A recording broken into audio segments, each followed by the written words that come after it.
Hello ಮಾ, I love you. ನನ್ನ ತಂಗಿಗೆ 2 ಚಾಲೆಂಜ್ ಕೊಟ್ಟಿದ್ದೆ. ಅದನ್ನು ಕಂಪ್ಲೀಟ್ ಮಾಡಿದ್ಲ, ಹೇಗಿತ್ತು ಅಂತ ವಿಡಿಯೋ ಕೊನೆವರೆಗೂ ನೋಡಿ ಗೊತ್ತಾಗುತ್ತೆ. ಒಂದು ಸ್ವಲ್ಪ ಮಟ್ಟಿಗಾದರೂ ನಗೋದಂತೂ ಗ್ಯಾರಂಟಿ. ಹಾಯ್, ಹೆಲೋ, ನಮಸ್ಕಾರ, welcome back my YouTube channel. ಯಾರೆಲ್ಲ ಇನ್ನೂ ನನ್ನ ಚಾನಲ್ಗೆ ಸಬ್ಸ್ಕ್ರೈಬ್ ಮಾಡಿಲ್ವೋ ಸಬ್ಸ್ಕ್ರೈಬ್ ಮಾಡ್ಕೊಂಡು ವಿಡಿಯೋ ನೋಡಿ. ವಿಡಿಯೋ ನೋಡಾದ್ಮೇಲೆ ಹೇಗಿತ್ತು ಅಂತ ಕಮೆಂಟ್ ಮಾಡಿ. ಪಕ್ಕದಲ್ಲೇ ಇರುವಂಥ ಹೈ ಪಾಯಿಂಟ್ಸ್ನ ಕೊಡೋದು ಮರಿಬೇಡಿ. ಆ್ಯಂಡ್ ಪ್ಲೀಸ್ ವಿಡಿಯೋನ ಸ್ಕಿಪ್ ಮಾಡಿದೆ ನೋಡಿ ಅಂತ ಹೇಳ್ತಾ ಇವತ್ತಿನ ವಿಡಿಯೋ ಶುರು ಮಾಡ್ತಾ ಇದ್ದೀನಿ. ನೀವಿವಾಗ ನೋಡ್ತಾ ಇರೋ ವಿಡಿಯೋ ಬಂದು ಯುಗಾದಿ ಹಬ್ಬದ ದಿನದ ವಿಡಿಯೋ ಆ್ಯಂಡ್ ಅದರ ನೆಕ್ಸ್ಟ್ ಡೇಗೆ ಮಾಡುವಂಥ ಹೊಸ ದುಡುಕು 2 ದಿನದ ವಿಡಿಯೋ ಆಗಿರುತ್ತೆ. ಎಲ್ಲರಿಗೂ ಯುಗಾದಿ ಹಬ್ಬದ ಶುಭಾಶಯಗಳು. ನಿಮ್ಮ ಬಾಳಲ್ಲಿ ತುಂಬಿರುವಂಥ ಕಹಿ ತನ್ನ ಹೋಗಿ ಸಿಹಿ ತನ್ನ ತುಂಬಲಿ ಅಂತ ಎಲ್ರಿಗೂ ಶುಭಾಶಯವನ್ನು ತಿಳಿಸ್ತಾ ಇವತ್ತಿನ ವಿಡಿಯೋ ಶುರು ಮಾಡ್ತಾ ಇದ್ದೀನಿ. ಹಬ್ಬ ಆಗಿರೋದ್ರಿಂದ ಬೆಳಿಗ್ಗೆನೇ ಎದ್ದು ರಂಗೋಲಿ ಬಿಟ್ಟು ಪೂಜೆ ಎಲ್ಲ ಮುಗಿಸಿ ಚಂದ ಹೊಸ ಬಟ್ಟೆಗಳನ್ನ ಹಾಕ್ಕೊಂಡು ರೆಡಿಯಾಗಿ ನಾವು ಹೊರಟಿದ್ದೆ ಮನೆ ದೇವ್ರ ದೇವಸ್ಥಾನಕ್ಕೆ. ನಮ್ಮ ಕಡೆ ಎಲ್ಲ ಯುಗಾದಿ ಹಬ್ಬಕ್ಕೆ ಮಿಸ್ ಮಾಡದೆ ಮನೆ ದೇವ್ರಗಳ ದೇವಸ್ಥಾನಕ್ಕೆ ಹೋಗುವಂಥದ್ದು ವಾಡಿಕೆ. ನಿಮ್ಮ ಕಡೆ ಏನು ಆಚರಣೆ ಇದೆಯೋ ಗೊತ್ತಿಲ್ಲ. ನಮ್ಮ ಕಡೆ ಮನೆ ದೇವರುಗಳಿಗೆ ಹೋಗಿ ಪೂಜೆ ಮಾಡಿಸ್ಕೊಂಡು ಬರೋದು, ಹೊಸ ವರ್ಷದ ದಿನ ಮನೆ ದೇವರುಗಳಿಗೆ ಪೂಜೆ ಮಾಡಿಸ್ಕೊಂಡು ಬರೋದು, ಮತ್ತು ಮನೆಯಲ್ಲಿ ಒಬ್ಬಟ್ಟು ಊಟ ಮಾಡಿ ತಿನ್ನುವಂಥದ್ದು. ಫಸ್ಟು ಅರ್ಕೇಶ್ವರನ ದೇವಸ್ಥಾನ, ನಂತರ ಮಹದೇಶ್ವರ ದೇವಸ್ಥಾನ, ನಂತರ ಶನಿಮಹಾತ್ಮನ ದೇವಸ್ಥಾನ ಮತ್ತು ಹೂವಿನ ಮಲೆ ಮುತ್ತಿನ ಮಲೆ ದೇವಸ್ಥಾನಕ್ಕೆ ಹೋಗಿದ್ವಿ. ಒಂದಿಷ್ಟು ಸ್ವಲ್ಪ ಯುಗಾದಿ ಹಬ್ಬದ ಬಗ್ಗೆ ನಾವು ಇವತ್ತು ತಿಳ್ಕೊಳ್ಳೋಣ. ಎಲ್ರಿಗೂ ಗೊತ್ತಿರುತ್ತೆ, ಜೊತೆಗೆ ನಾನು ತಿಳ್ಕೊಳೋಕ್ಕಾಗುತ್ತೆ, ಗೊತ್ತಿಲ್ಲದಿರೋರಿಗೆ ತಿಳಿಸ್ದಂಗೆ ಆಗುತ್ತೆ ಅಂತ ಈ ಮಾಹಿತಿನ ಹೇಳ್ತಾ ಇದ್ದೀನಿ. ಯುಗಾದಿಯು ಇಂದು ಚಾಂದ್ರಮಾನ ಪಂಚಾಂಗದ ಪ್ರಕಾರ ಹೊಸ ವರ್ಷದ ಆರಂಭವಾಗಿದ್ದು, ವಸಂತ ಋತುವಿನ ಆಗಮನ, ಬ್ರಹ್ಮನ ಸೃಷ್ಟಿ ಮತ್ತು ಜೀವನದ ಸುಖ ದುಃಖಗಳನ್ನು ಬೇವು ಬೆಲ್ಲ ಸಮಾನವಾಗಿ ಸ್ವೀಕರಿಸುವಂಥ ಸಂಕೇತವಾಗಿದೆ. ಚೈತ್ರ ಮಾಸದ ಶುದ್ಧ ಪಾಡ್ಯಮಿ ಎಂದು ಆಚರಿಸಲಾಗುವ ಈ ಹಬ್ಬವು ಹೊಸ ಭರವಸೆ, ಸಮೃದ್ಧಿ, ಹೊಸ ಬಟ್ಟೆ ಧರಿಸುವುದು ಮತ್ತು ಪಂಚಾಂಗ ಶ್ರವಣದ ಮಹತ್ವವನ್ನು ಹೊಂದಿದೆ. ಹೊಸ ವರ್ಷದ ಆರಂಭ ಇದು ಹಿಂದೂ ಪಂಚಾಂಗದ ಪ್ರಕಾರ ಮೊದಲ ಹಬ್ಬ. ವಸಂತ ಋತುವಿನ ಆಗಮನದೊಂದಿಗೆ ಪ್ರಕೃತಿಯಲ್ಲಿ ಹೊಸ ಚಿಗುರು ಮೂಡುವಂತೆ ಮನುಷ್ಯನ ಜೀವನದಲ್ಲೂ ಹೊಸ ಸಕಾರಾತ್ಮಕ ಆರಂಭವನ್ನು ಇದು ಸೂಚಿಸುತ್ತದೆ.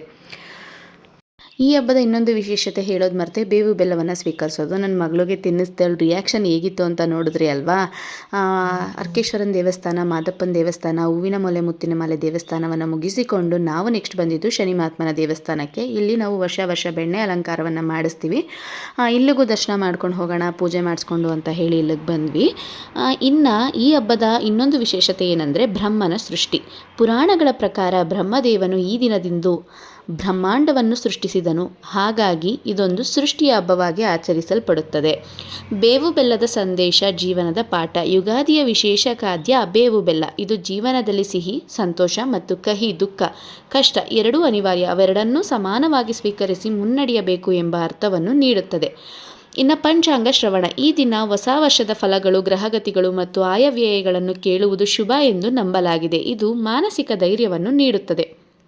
ಶನಿ ಮಹಾತ್ಮನ ದೇವಸ್ಥಾನದ ಪಕ್ಕದಲ್ಲಿ ಶಿವಲಿಂಗ, ಗಣೇಶ, ಸುಬ್ರಹ್ಮಣ್ಯ ಸ್ವಾಮಿ, ಅಯ್ಯಪ್ಪ ಸ್ವಾಮಿ, ಚಾಮುಂಡೇಶ್ವರಿ, ನವಗ್ರಹ ದೇವರುಗಳನ್ನು ನಾವಿಲ್ಲಿ ಕಾಣಬಹುದು. ಇನ್ನು ಸಾಂಸ್ಕೃತಿಕ ಮತ್ತು ಸಾಮಾಜಿಕ ಮಹತ್ವವನ್ನು ನೋಡೋದಾದರೆ, ಮನೆಗಳನ್ನು ಸ್ವಚ್ಛಗೊಳಿಸಿ, ಮಾವಿನ ಎಲೆಯ ತೋರಣ ಕಟ್ಟಿ, ಹೊಸ ಬಟ್ಟೆ ಧರಿಸಿ, ಹಿರಿಯರ ಆಶೀರ್ವಾದ ಪಡೆದು, ಹೋಳಿಗೆ, ಒಬ್ಬಟ್ಟಿನಂತಹ ವಿಶೇಷ ಭಕ್ಷ್ಯಗಳನ್ನು ಸವಿಯುವ ಮೂಲಕ ಕುಟುಂಬ ಮತ್ತು ಸ್ನೇಹಿತರೊಂದಿಗೆ ಸಂತೋಷವನ್ನು ಹಂಚಿಕೊಳ್ಳಲಾಗುತ್ತದೆ. ರೈತರ ಹಬ್ಬ ಅಂತಲೂ ಕೂಡ ಇದನ್ನು ಪರಿಗಣಿಸಿದ್ದಾರೆ. ಇದು ರೈತರಿಗೆ ಕೃಷಿ ಚಟುವಟಿಕೆಗಳ ಆರಂಭದ ಸಂಕೇತವಾಗಿದೆ. ಭೂಮಿ ತಾಯಿಯನ್ನು ಪೂಜಿಸಿ ಸಮೃದ್ಧ ಬೆಳೆಗಾಗಿ ಪ್ರಾರ್ಥಿಸುತ್ತಾರೆ. ಒಟ್ಟಾರೆಯಾಗಿ ಯುಗಾದಿಯು ನಕಾರಾತ್ಮಕತೆಯನ್ನು ಹೋಗಲಾಡಿಸಿ ಹೊಸ ಆಲೋಚನೆ ಮತ್ತು ಉಲ್ಲಾಸದೊಂದಿಗೆ ಜೀವನವನ್ನು ಪ್ರಾರಂಭಿಸುವಂಥ ಪವಿತ್ರವಾದ ಹಬ್ಬವಾಗಿದೆ. ದೇವಸ್ಥಾನ ಎಲ್ಲ ಮುಗಿಸ್ಕೊಂಡು ಮನೆಗೆ ಬಂದ್ವಿ. ನನ್ನ ಬಂಗಾರಿ ಅವಳ ಆಟ ಸಾಮಾನಲ್ಲಿ ಟೀ ಮಾಡಿಕೊಡ್ತಾ ಇದ್ಲು ನನಗೆ. ಎಲ್ಲ ಕೂತ್ಕೊಂಡು ರಿಲ್ಯಾಕ್ಸ್ ಮಾಡ್ತಾಯಿದ್ವಿ. ಆಮೇಲೆ ಇವತ್ತಿನ ಊಟ ಅನ್ನ, ಸಾಂಬಾರು, ಒಬ್ಬಟ್ಟು ಖಾಲಿಯಾಗಿ ಹೋಗಿತ್ತು. ಜಾಮೂನ್ ಮತ್ತು ಆಲೂಗೆಡ್ಡೆ ಪಲ್ಯ. ಮತ್ತು ಚೂರು ಕೆಲಸ ಇತ್ತು ಅಂತ ಹೇಳಿ ನಾನು ನನ್ನ ಡಾರ್ಲಿಂಗ್ ಮಂಡ್ಯ ಹೋಗಿದ್ವಿ. ಮಂಡ್ಯದಿಂದ ಮನೆಗೆ ಬಂದಿದ್ದಾಯಿತು. ಇದು ನೆಕ್ಸ್ಟ್ ಡೇ, ಹೊಸ ದುಡುಕಿನ ದಿನ. ಹಬ್ಬ ಆದಮೇಲೆ ನೆಕ್ಸ್ಟ್ ಡೇಗೆ ನಮ್ಮ ಕಡೆ ನಾನ್ ವೆಜ್ ಮಾಡೋದು ವಾಡಿಕೆ. ಹಬ್ಬ ಆದ ನೆಕ್ಸ್ಟ್ ಡೇಗೆ ಹೊಸ ದುಡುಕು ಅಂತ ನಾವು ಕರಿತೀವಿ. ಇವತ್ತು ಬೆಳಿಗ್ಗೆಡೆ ನಾನ್ ವೆಜ್ ಫಿಕ್ಸು. ಅದಕ್ಕೆ ನಾನೆಲ್ಲ ಕಟ್ ಮಾಡಿಕೊಡ್ತಾ ಇದ್ದೆ. ಈ ಕಡೆ ನಮ್ಮಮ್ಮ ಪ್ಯೂರ್ ಮಂಡ್ಯ ನಾಟಿ ಮಟನ್ನ ಕಟ್ ಮಾಡ್ತಾಯಿದ್ರು. ಇವತ್ತಿನ ಬ್ರೇಕ್ಫಾಸ್ಟ್ ಮೆನು ಏನಪ್ಪ ಅಂತ ಹೇಳಿದ್ರೆ ಮಟನ್ ಬಿರಿಯಾನಿ, ಮಧ್ಯಾಹ್ನಕ್ಕೆ ಮಟನ್ ಸಾಂಬಾರು. ಅಮ್ಮ ರೆಡಿ ಮಾಡ್ತಾಯಿದ್ರು. ನಾನು ಈರುಳ್ಳೆಲ್ಲ ಕಟ್ ಮಾಡಿಕೊಟ್ಟೆ. ಅಮ್ಮ ಸಕ್ಕತ್ತಾಗಿರೋ ಬಿರಿಯಾನಿನ ಪ್ರಿಪೇರ್ ಮಾಡ್ತಾಯಿದ್ರು. ಈ ಕಡೆ ನನ್ನ ಪುಟಾಣಿ ಬಿರಿಯಾನಿ ರೆಡಿ ಆಗೋದಕ್ಕೆ ಮುಂಚೆ ಎಲ್ರಿಗೂ ತಟ್ಟೆ ಹಾಕ್ಬಿಟ್ಟಿದ್ಲು ಊಟ ಮಾಡಿ ಅಂತ. ಅದೇ ತಟ್ಟೆಯಲ್ಲಿ ಕಾಲಿಡ್ಕೊಂಡು ಆಟಾಡೋದೇನೋ ಅವಳು. ವೆಯ್ಟ್ ಮಾಡ್ತಿದ್ಲು. ಅಮ್ಮ ಬಿರಿಯಾನಿ ಮಾಡ್ಕೊಂಡು ತೊಗೊಬಂದರು. ಎಲ್ರಿಗೂ ಪಾಪ ಇಟ್ಕೊಳ್ಳೋಕ್ಕಾಗಲ್ಲ, ಎಲ್ರಿಗೂ ಅವಳೇ ಸರ್ವ್ ಮಾಡಿದ್ಲು. ಬಿರಿಯಾನಿ ಅಂತೂ ಸಿಕ್ಕಾಬಟ್ಟೆ ಸಖತ್ತಾಗಿತ್ತು. ಹೇಳ್ಬೇಕಾ, ಒಂದು 3-4 ಡೇಸ್ ಹಬ್ಬ ಅಂತ ನಾನ್ ವೆಜ್ ಮಾಡಿರಲ್ಲ, ಇವತ್ತು ಬೆಳಿಗ್ಗೆನೇ ಮಟನ್ ಬಿರಿಯಾನಿ ಹಾಕ್ಕೊಟ್ರು. ಚೆನ್ನಾಗಿ ತಿಂದ್ವಿ. ನಿಮ್ಮ ಕಡೆ ಯಾರೆಲ್ಲ ಹೊಸ್ದೊಡ್ಕಿಗೆ ಏನೇನು ಸ್ಪೆಷಲ್ ಮಾಡಿದ್ರಿ ಅಂತ ಕಮೆಂಟಲ್ಲಿ ತಿಳಿಸೋದು ಮರಿಬೇಡಿ ಆಯಿತಾ. ಬಿರಿಯಾನಿ ತಿಂದು ಜೊತೆಗೆ ಪಾಪುಗೆ ಯಾರೋ ಐಸ್ ಕ್ರೀಮ್ ತಂದುಕೊಟ್ಟಿದ್ರು. ಆ ಐಸ್ ಕ್ರೀಮ್ನ ನಾನೇ ತಿಂದ್ಕೊಂಡೆ. ಊಟ ತಿಂದ ತಕ್ಷಣ ನನಗೆ ಏನಾದರೂ ಚಾಕ್ಲೇಟ್ಸ್ ಅಥವಾ ಐಸ್ ಕ್ರೀಮ್ ತಿನ್ನಲೇಬೇಕನ್ನೋ ಕ್ರೇವಿಂಗ್ ಜಾಸ್ತಿ. ಅದೇ ರೀತಿ ಐಸ್ ಕ್ರೀಮ್ ಇತ್ತಲ್ಲ ಹೇಗೂ ಅಂತ ಹೇಳಿ ಐಸ್ ಕ್ರೀಮ್ನ ಬೆಳಗ್ಗೆನೇ ತಿಂದೆ. ಅದಾದಮೇಲೆ ನಾವು ಆಟ ಆಡೋದಕ್ಕೆ ಕಾವಲಿ ಹುಡ್ಕೋದಕ್ಕೆ ಹೊರಟು. ಕಾವಲಿ ನೋಡ್ಕೊಬರಕ್ಕೆ ಹೋಗ್ತಾ ಇದ್ದೀವಿ, ಬೇಸಿಗೆ ಅಲ್ವಾ, ನೀರಲ್ಲಿ ಆಟ ಆಡೋಕ್ಕೆ. ಕಾವಲಿ ನೋಡ್ಕೊಬರಕ್ಕೆ ಹೋಗ್ತಾ ಇದ್ದೀವಿ.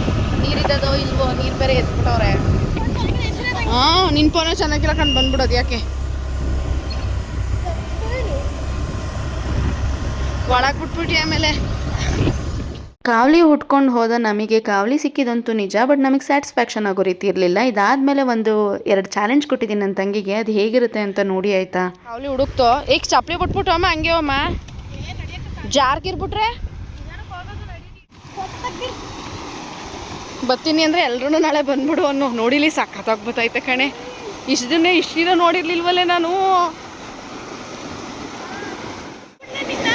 ಬಿದ್ದರೆ ಏನೂ ಆಗೋಯ್ತು. ವಿಡಿಯೋ ಮಾಡ್ಕೊತೀನಿ, ಕಂಟೆಂಟ್ ಸಿಕ್ತು ತಳ್ಳಿಬಿಡ್ತೀನಿ. ಅಲ್ಲಿ ಎಳ್ದ್ಬಿಟ್ಟು ಇಲ್ಲಿಗೆ ಬರ್ಬೇಕು ನಿಧಾನಕ್ಕೆ.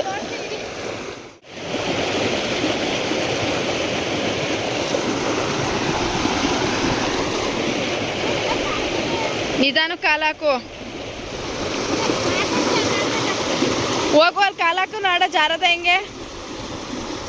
ಅಪ್ಪಾಜಿಗೆ ಫೋನ್ ಮಾಡಿಬಿಟ್ಟು ಮಾವ ಕಾವಲಿ ಬೇಕು ಆಟ ಆಡೋಕ್ಕೆ ಎಲ್ಲೈತೆ ಅಂತ ಹೇಳ್ಬೇಕು. ಚಾಲೆಂಜು ಲೌಡ್ ಸ್ಪೀಕರ್ ಆನ್ ಮಾಡ್ಬಿಟ್ಟು ಮಾತಾಡು, ಏನಂತ ರೆಸ್ಪಾನ್ಸ್ ಮಾಡ್ತದೆ ನೋಡೋಣ.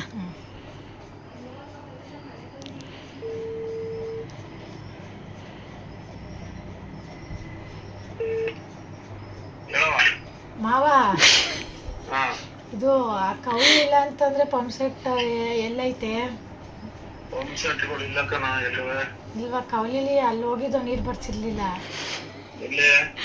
ಮಾಮೂಲಿ ಅದು ಏರಿ ಮೇಲೆ. ಹ್ಞೂ, ಅಲ್ಲಿ ಕಾಲ್ವರ್ಗೆ ಅಷ್ಟೇ ಬರ್ತಿರೋದು. ಕಾಲ್ವರ್ಗೆ ಅಷ್ಟೇ ಬರ್ತಿರೋದು. ಹಾಂ, ಸರಿ ಸರಿ ಮಾವ, ಅದಕ್ಕೆ ಕೇಳಕ್ಕೆ ಮಾಡಿದೆ. ಚಾಲೆಂಜ್ ನಂಬರ್ 2, ನಿಮ್ಮ ಅಮ್ಮಂಗೆ ಕಾಲ್ ಮಾಡಿಬಿಟ್ಟು ಅಮ್ಮ ಐ ಲವ್ ಯು ಅನ್ನೋ ಏನಂತದೆ ನೋಡೋಣ.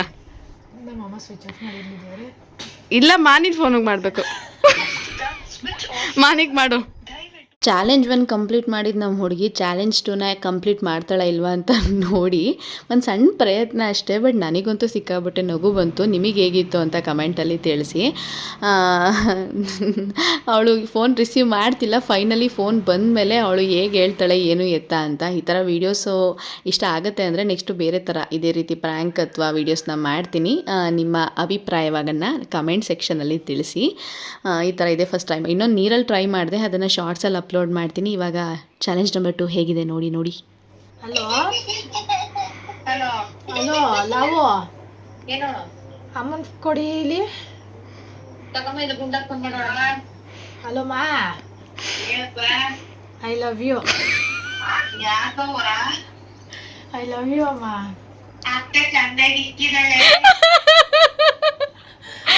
I love you. Shape out ಮಾಡಬೇಡ.